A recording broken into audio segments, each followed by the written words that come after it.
Bonjour à toutes et à tous et bienvenue dans ce nouvel épisode de 3 questions sûres consacré à l'activité partielle. Beaucoup de questions sur l'activité partielle ou le chômage partiel, alors que le président de la République vient d'annoncer un reconfinement au minimum jusqu'au 1er décembre.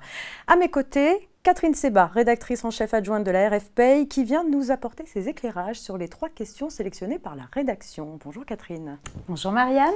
Alors on découvre tout de suite la première question posée par Nadine, responsable administratif. Elle demande jusqu'à quelle date l'indemnité d'activité partielle qui devait cesser au 31 octobre 2020 est-elle prolongée ? Eh bien, dans le cas général, c'est-à-dire hors secteur protégé, événements, tourisme, etc., l'employeur verse aux salariés une indemnité d'activité partielle égale à 70% de la rémunération horaire brute de référence. Il était prévu au 1er novembre 2020 que le niveau d'indemnisation baisse. Il devait passer, dans le cas général, à 60% de la rémunération horaire de référence pour ce qui est de l'indemnité versée aux salariés et il devait passer à 36% s'agissant de l'allocation remboursée à l'employeur. Mais à l'heure où nous enregistrons ces images, Elisabeth Borne, notre ministre du Travail, a annoncé le 27 octobre 2020 que cette baisse du niveau d'indemnisation sera reportée.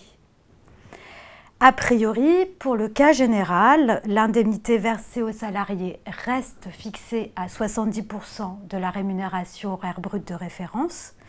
Et pour ce qui est de l'allocation remboursée à l'employeur, elle resterait à 60%, et ce, jusqu'au 31 décembre 2020. Très bien. Donc en clair, pour répondre clairement à Nadine, oui, l'employeur devrait continuer à appliquer les règles actuelles au moins pour 2 mois de plus, novembre et décembre, bien sûr sous réserve de confirmation par décret.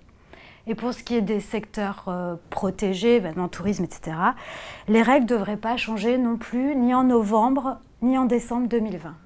Merci Catherine. On passe maintenant à la question de Stéphanie, responsable comptabilité. La voici. Quel traitement pour le 11 novembre en cas d'activité partielle ? Eh bien, on peut trouver la réponse dans un question-réponse dédié au coronavirus Covid-19 activité partielle. Document qui lui-même reprend en fait les règles qui avaient été posées par circulaire en 2013. Donc, première hypothèse, en cas d'activité partielle pendant un jour férié travaillé. Par exemple, le 11 novembre est habituellement travaillé dans l'entreprise. Les heures perdues sont à ce moment-là indemnisables au titre de l'activité partielle. En revanche, si le 11 novembre est un jour férié chômé, à ce moment-là, il ne peut pas être indemnisé au titre de l'activité partielle. Dernière hypothèse qui n'est pas la plus courante, mais qui peut arriver, comme c'était le cas dans l'entreprise de Stéphanie. Si le 11 novembre est habituellement chômé et a été défini comme journée de solidarité 2020, il n'est pas non plus possible de recourir à l'activité partielle. Sous réserve que les conditions sont remplies, c'est-à-dire ce que pose la loi, c'est 3 mois d'ancienneté. À ce moment-là, ces jours sont déjà payés au titre du jour férié chômé. Très bien, merci Catherine.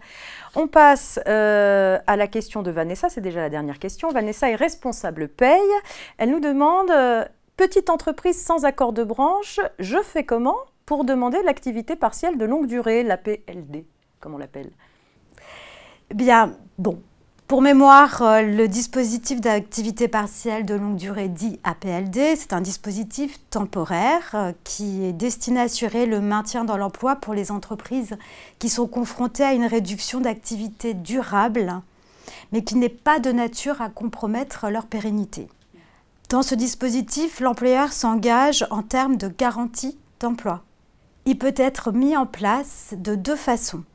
La première, c'est par accord collectif d'entreprise, d'établissement ou de groupe. La seconde, c'est sur la base d'un accord collectif de branche étendue dit d'APLD, lequel accord de branche étendue permet à l'employeur de mettre en place l'activité réduite par document unilatéral, bien sûr après consultation du CSE s'il existe. l'accord d'établissement, d'entreprise ou de groupe ou le document unilatéral doit de surcroît être homologué ou validé par l'administration. Donc en clair, s'il n'y a pas d'accord de branche étendu d'APLD, il n'est pas possible d'accéder au dispositif directement par la voie d'un document unilatéral.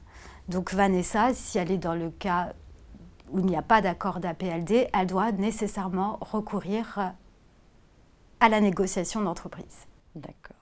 Merci Catherine pour vos précieux décryptages.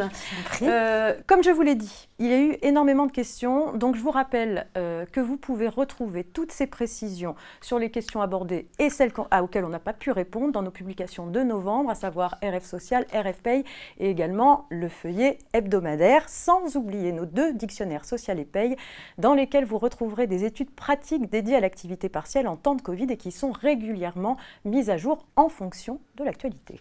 C'est la fin de ce 3 questions sur spécial activité partielle. Je vous donne rendez-vous dans 2 semaines avec une nouvelle thématique à découvrir dans votre newsletter. Merci.